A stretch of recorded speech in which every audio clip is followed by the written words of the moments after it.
طبعا ديربي طرابلس حين استضاف الأهلي ثاني ترتيب رصيد 6 نقطة، الاتحاد المتصدر بفارق نقطة. تفاصيل القمة مع القمة حمادي قردبو.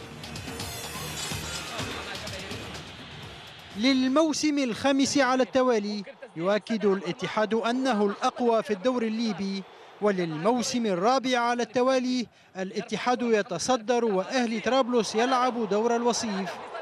مباراة القمة باحت بأسرارها مبكرا، والاتحاد تقدم منذ الدقيقة الخامسة برأسية أحمد الزوي.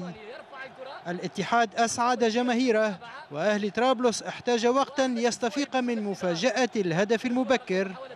محاولات جادة للرد، وحارس الاتحاد يتعملق ليبقي فريقه متقدما. وبينما سعى نادر كارا وزملاؤه جاهدين للتدارك، جاءت الضربة القاضية من منطقة الجزاء عن طريق كوليبالي بعد مرور 21 دقيقة فقط من زمن المباراة.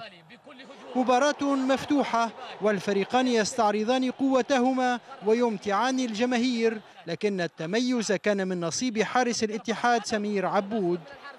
الدقيقة 70 كادت تعطي المباراة انطلاقة جديدة عندما منح الحكم أهلي طرابلس ركلة جزاء، لكنها ضاعت بطريقة غريبة في وقت لا مجال فيه للاستعراض. بعد ركلة الجزاء المهدورة مرغت الروح الرياضية في الأرض، وشاهدنا ما كرهنا. فقدان للسيطرة من اللاعبين تحول إلى المدارج لتكون ضحية أفعال غير مسؤولة. طهرت أرضية الملعب من الحجارة الدخيلة، وانتهى الشغب لتستكمل المباراة بعد طول توقف ويتكرر سيناريو الفرص المهدورة. خابت آمال المتابعين، فلو أن كل مباراة قمة تتحول إلى حلبة صراع فسلام على الرياضة والرياضيين.